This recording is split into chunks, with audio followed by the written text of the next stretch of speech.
Assalamualaikum warahmatullahi wabarakatuh. Waalaikumsalam warahmatullahi wabarakatuh. Bismillahirrahmanirrahim. Alhamdulillahi rabbil alamin. Wal akibatu lil muttaqin. Wala udwana illa 'alal zalimin. والصلاة والسلام على أشرف الأنبياء والمرسلين سيدنا ومولانا محمد وعلى آله وأصحابه المجاهدين الطاهرين أما بعد. Saudara-saudara kaum muslimin rahimakumullah, setiap kita Muslim di dalam kehidupan ini selalu ingin dicintai oleh Allah Subhanahu wa taala. Dan tidak seorang pun di antara kita yang hidup ingin dimurkai oleh Allah Subhanahu wa taala. Jangankan lagi dimurkai Allah, dimarahi tetangga saja kita kadang-kadang sudah merasa tidak enak. Padahal bagaimanapun, kalau sekadar dimarahi tetangga, kita masih bisa menghindar, pergi atau pindah ke tempat lain. Tahun depan kita kembali lagi, barangkali sudah bisa berdamai. Tapi jikalau Allah yang murka kepada kita, padahal alam ini adalah miliknya belaka, rasanya kemana lagi langit tempat kita bernaung, dan kemana lagi bumi tempat kita berpijak.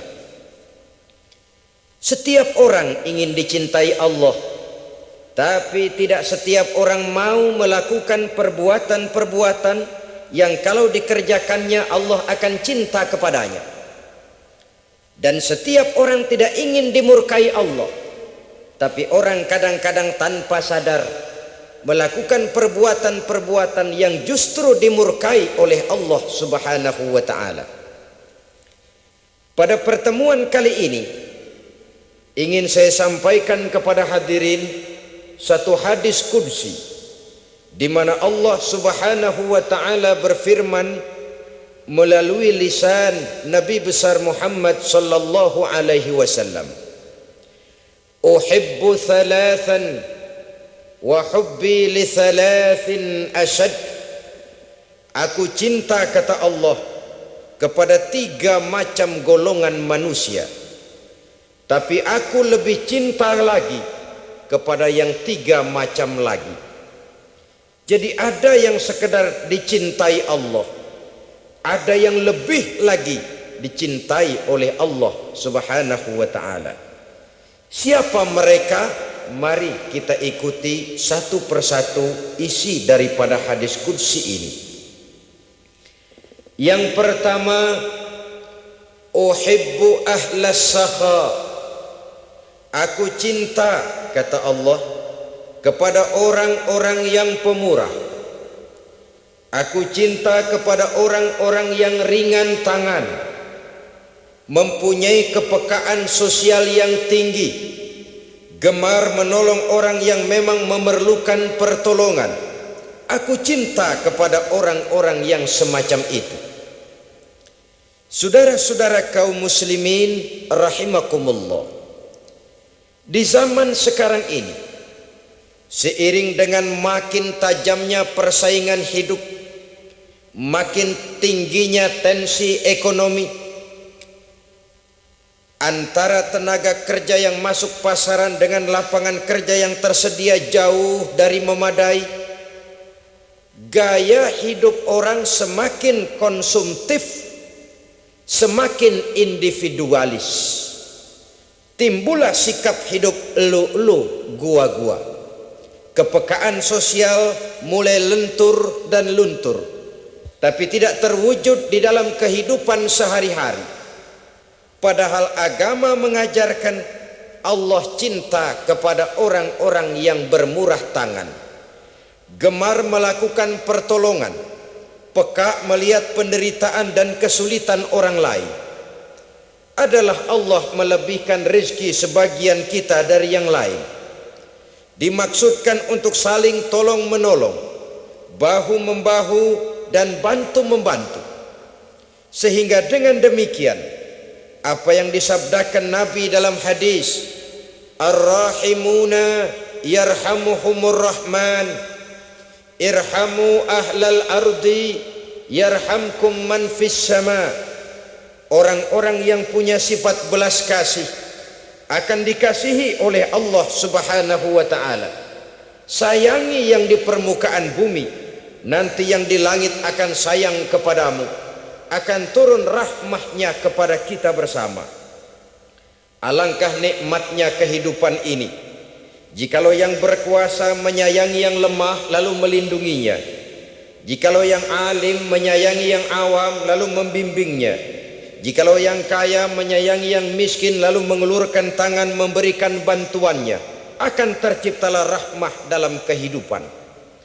Tapi jikalau sebaliknya, yang berkuasa malah menindas dan menekan yang lemah, yang alim malah membodoh-bodohi yang memang sudah bodoh, sementara yang kaya menyantap yang miskin, akan terjadilah bala dan bencana dalam kehidupan.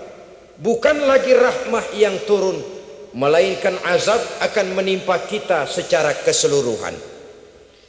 Begitulah terdapat tirai halus yang memisahkan kita dari konsep ajaran agama kita yang luhur. Agama mengajarkan yadul ulya khairum min yadis sufla, bahwa tangan di atas lebih baik daripada tangan yang di bawah. Orang yang memberi lebih baik daripada orang yang menerima. Tapi yang kita praktekkan, kita selalu berada pada posisi tangan di bawah, menjadi umat yang manja, yang lemah, padahal bukan tidak punya potensi, tapi mungkin karena kita tidak pandai menginventarisir potensi. Kadang-kadang ada panitia pembangunan masjid, membangun masjid, meletakkan batu pertama sekaligus jadi batu terakhir. Setelah itu la yamutu wa la yahya, hidup tidak kelihatan geraknya, mati pun tidak ketahuan kuburannya. Masjid impoten, pesantren terbengkalai, majelis taklim terlunta-lunta, rumah sakit Islam tak kunjung selesai. Tidak adakah orang Islam yang kaya? Banyak. Tidak adakah orang Islam yang punya posisi kunci, posisi basah, posisi menentukan? Banyak. Secara jujur kita harus berkata, yang belum banyak ialah yang mau berbuat atas nama dan demi kepentingan agamanya. Kita juga bukan tidak punya potensi. Kita tidak pandai menginventarisir potensi untuk kepentingan dan kemaslahatan kita bersama. Saudara-saudara kaum muslimin rahimakumullah. Dengan demikian kita bisa lihat dalam kehidupan sehari-hari di masjid misalnya.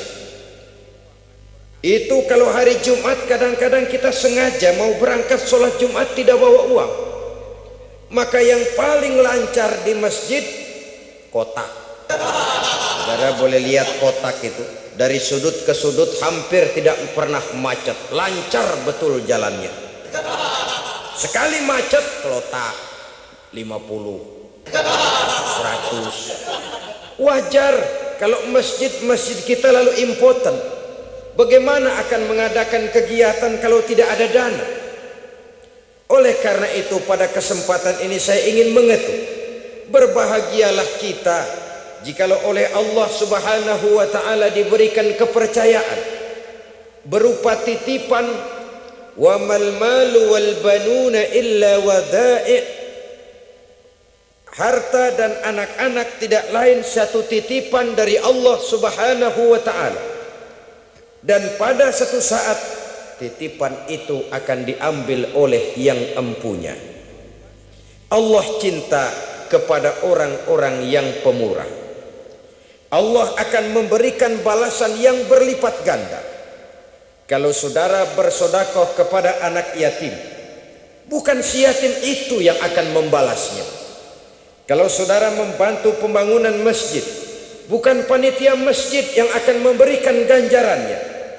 Kalau saudara membangun pondok pesantren, bukan kiai yang punya pesantren yang akan memberikan balasannya. Allah Subhanahu wa ta'ala melalui jalan yang tidak kita sangka-sangka, melalui jalan yang dalam istilah Quran disebut min haitsu la yahtasib, melalui jalan yang tidak pernah kita hitung, kita sangka sama sekali. Jalan gaib yang hanya Allah saja yang maha tahu. Sebaliknya, wa hubbi lil faqir syakhi asad, kata Allah, aku cinta kepada orang-orang yang pemurah, tapi aku lebih cinta lagi kepada orang-orang miskin yang pemurah. Orang kaya pemurah, Allah cinta. Orang miskin pemurah, Allah lebih cinta. Kenapa? Kalau orang kaya sodakoh 5.000 rupiah misalnya, orang miskin pun sodakoh 5.000 rupiah, sama jumlahnya, sama ikhlasnya, sama halalnya, tapi besarnya pahala lebih besar sodakoh si miskin yang 5.000 rupiah itu ketimbang si kaya yang juga 5.000 rupiah. Kenapa maka demikian? Oh, buat orang kaya uang 5.000 apalah artinya. Tapi buat si miskin, untuk jumlah 5.000 itu dia harus peras keringat, banting tulang, pergi pagi, pulang sore, kaki jadi kepala, kepala jadi kaki. Tapi kok dia berani bersodakoh sejumlah sodakohnya orang kaya. Ini yang dinilai oleh Allah Subhanahu wa ta'ala. Saudara-saudara kaum muslimin rahimakumullah, sifat inilah yang dahulu dicontohkan oleh baginda Rasul. Bahkan apa yang beliau sedekahkan kepada orang lain biasanya adalah sesuatu yang lebih baik dari apa yang beliau pakai sendiri. Watak ini yang diikuti oleh generasi sahabat. Kita ambil contoh ketika terjadi perang Tabuk misalnya. Datanglah Sayyidina Abu Bakar Siddiq, membawa seluruh harta bendanya disumbangkan di jalan Allah. Melihat ini Nabi bertanya, hal tarakta li ahlika syai'an ya Abu Bakar? Wahai Abu Bakar, begini banyak harta yang kau infakkan fi sabilillah ini, apakah buat keluargamu sudah kau tinggalkan? Sayyidina Abu Bakar dengan tegap menjawab, taraktu lahumullaha wa rasulahu. Sudah, saya tinggalkan mereka Allah dan Rasulnya. Saya tinggalkan mereka keyakinan, akidah, iman, bahwa kalau kami menolong Allah, menolong agama, Allah akan menolong kami. Bahwa kami tidak akan jadi melarat karena memperjuangkan agama. Bahwa kami tidak akan jatuh miskin kalau harta ini kami belanjakan di jalan Allah. Kami tinggalkan keyakinan itu kepada anak-anak dan istri di rumah. Sementara harta yang ada seluruhnya kami bawa kemari. Keyakinan yang dimiliki oleh Sayyidina Abu Bakar Siddiq di zaman sekarang ini sudah merupakan keyakinan yang sangat langka. Kita belum yakin benar akan kebenaran janji Allah, sehingga dengan demikian timbullah keraguan-raguan. Apa iya kalau saya belanjakan uang ini di jalan Allah akan ada balasannya? Apa iya kalau uang ini saya gunakan untuk melaksanakan ibadah akan datang balasannya? Padahal dalam hadis qudsi Allah menjanjikan, ana inda zanni abdi bi, aku ini, kata Allah, bagaimana menurut persangkaan hambaku saja kepadaku. Kalau dia sangka baik, insya Allah baik datangnya. Kalau dia sangka tidak, aku bagaimana menurut sangka hambaku kepadaku. Itulah sebabnya dalam segala hal kita harus husnuzan, berbaik sangka kepada Allah Subhanahu wa ta'ala. Saudara-saudara kaum muslimin rahimakumullah, inilah golongan pertama kekasih Allah, orang-orang yang dicintai Allah, orang-orang yang pemurah, yang sadar bahwa harta hanya sekadar titipan dari Allah Subhanahu wa ta'ala.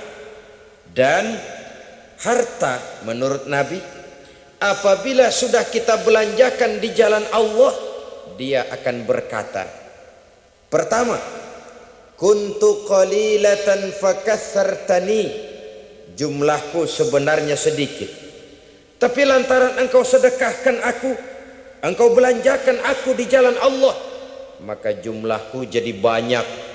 Kau sedekah 1000, dibalas 7000, dikali 10, dikali 100, masih ditambah wallahu yudha'ifu liman yasha. Allah melipat gandakan pahala kebajikan dari orang-orang yang dikehendakinya. Yang kedua, harta itu akan bicara lagi.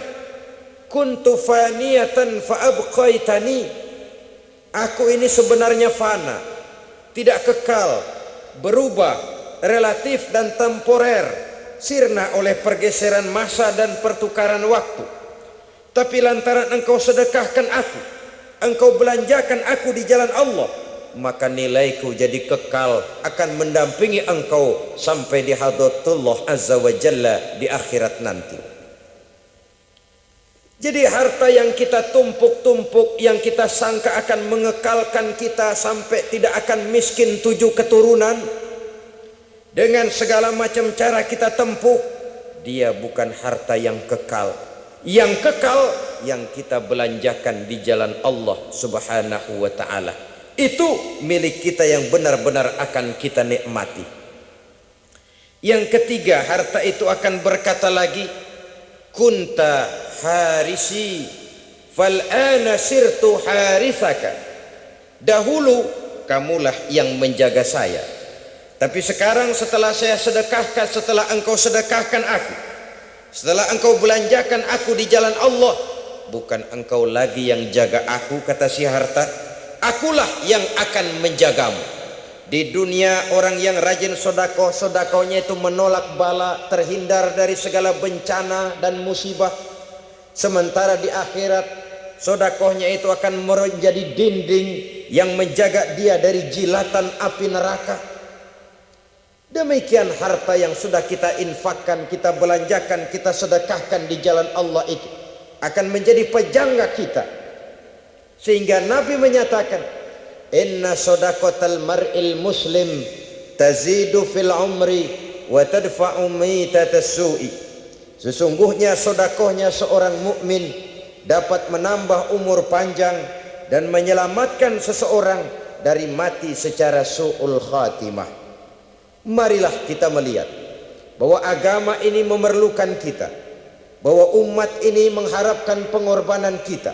Dengan segala kemampuan yang ada pada diri kita, mari kita menyadari bahwa harta kita yang benar-benar milik kita sesungguhnya yang sudah kita belanjakan di jalan Allah Subhanahu wa ta'ala.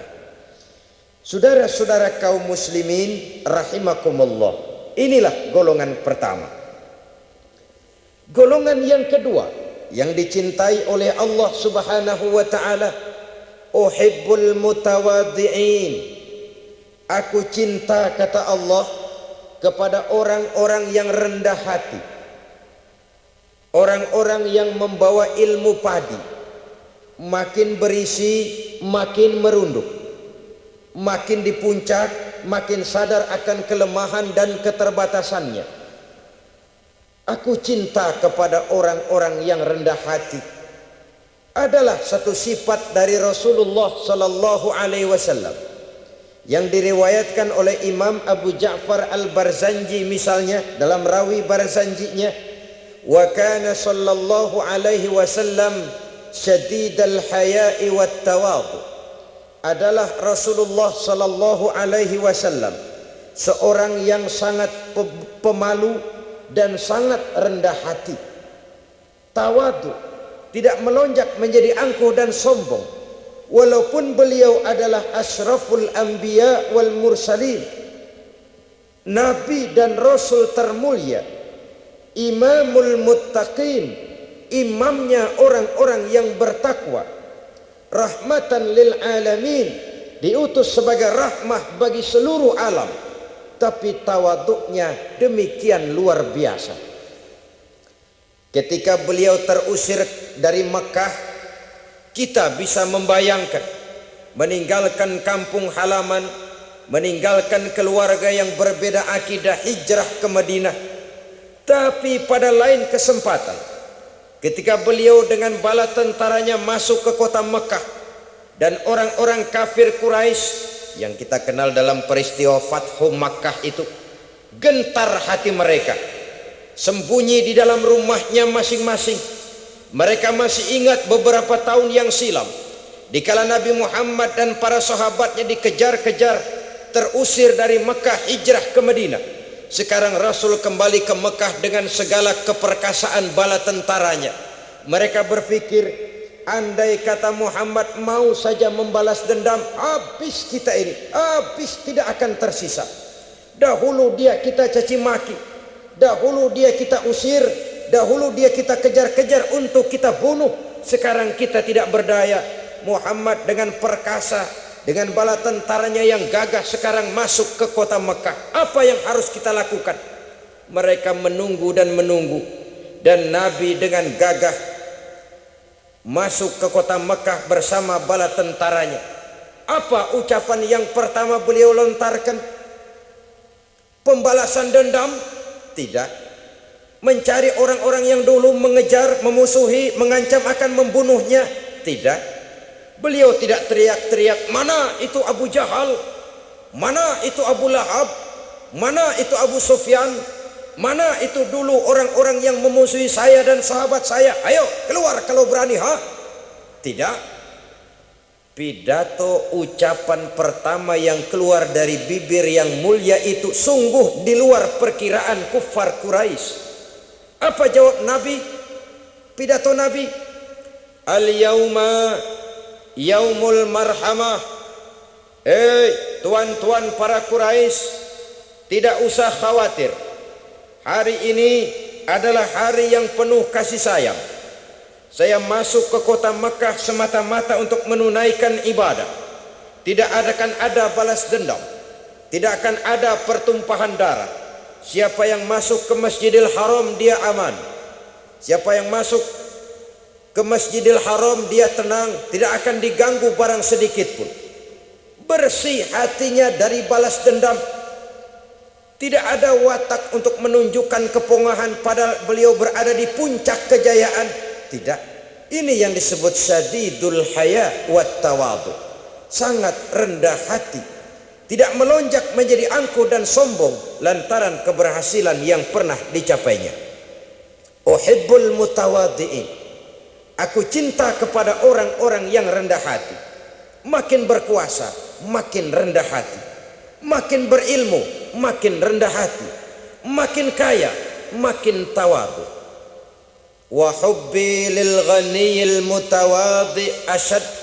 Tetapi kata Allah, aku lebih cinta lagi kepada orang-orang kaya yang rendah hati. Orang miskin tidak sombong, Allah cinta. Orang kaya tidak sombong, Allah lebih cinta. Sebabnya apa? Rasa-rasanya kalau ada orang miskin tidak sombong, memang sudah harusnya. Tapi kalau ada orang kaya, apa saja dia punya, kebunnya ada di mana-mana, kendaraannya sejumlah keluarganya, uangnya, depositonya ada di berbagai bank, pabriknya banyak, apa saja dia punya, tapi tidak sombong, tawadu. Ini yang lebih dicintai oleh Allah Subhanahu wa ta'ala. Saudara-saudara kaum muslimin rahimakumullah. Oleh karenanya hadis qudsi ini menanamkan kesadaran kepada kita bersama bahwa yang pantas untuk sombong hakikatnya cuma Allah saja. Itu sebabnya salah satu asmaul husna Allah disebut al-mutakabbir. Kalau Allah sombong wajar, karena memang tidak ada Tuhan lain selain Allah. Alam dan seluruh isinya adalah miliknya belaka. Tidak ada satupun yang bisa mengklaim. Al-mutakabbir huwallah. Yang pantas sombong hanya Allah Subhanahu wa ta'ala. Saudara-saudara kaum muslimin rahimakumullah. Yang ketiga, orang yang dicintai oleh Allah Subhanahu wa taala, uhibbut taibin. Aku cinta kepada orang-orang yang bertaubat. Kepada orang-orang yang apabila berbuat kesalahan, dia segera sadar, dijadikannya kesalahan itu sebagai satu pelajaran untuk tidak diulanginya lagi pada masa yang akan datang.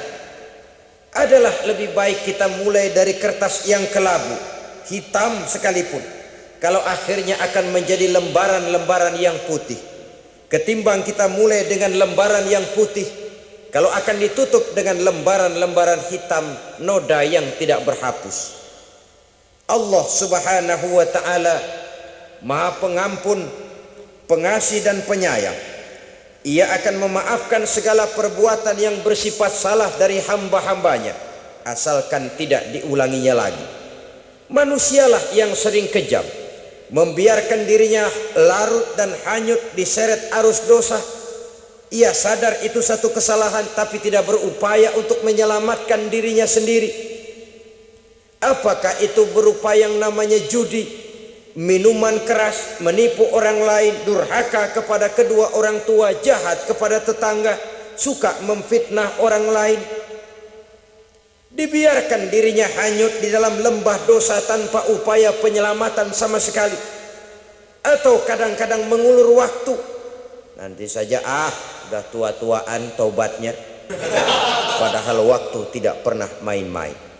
Uhibbut taibin, aku cinta kepada orang-orang yang mau bertaubat. Wa hubbi lisyabit taib asyad, tapi aku lebih cinta lagi kepada orang-orang muda yang mau bertaubat. Apabila orang tua bertaubat, Allah cinta. Anak muda bertaubat, Allah lebih cinta. Dalam usia mudanya, di mana darah masih mengalir dengan panas, sejuta khayal dan keinginan masih bersemi di dalam benaknya, dia sanggup blokir semua itu, disalurkannya di jalan Allah. Allah cinta sekali kepada orang-orang semacam itu.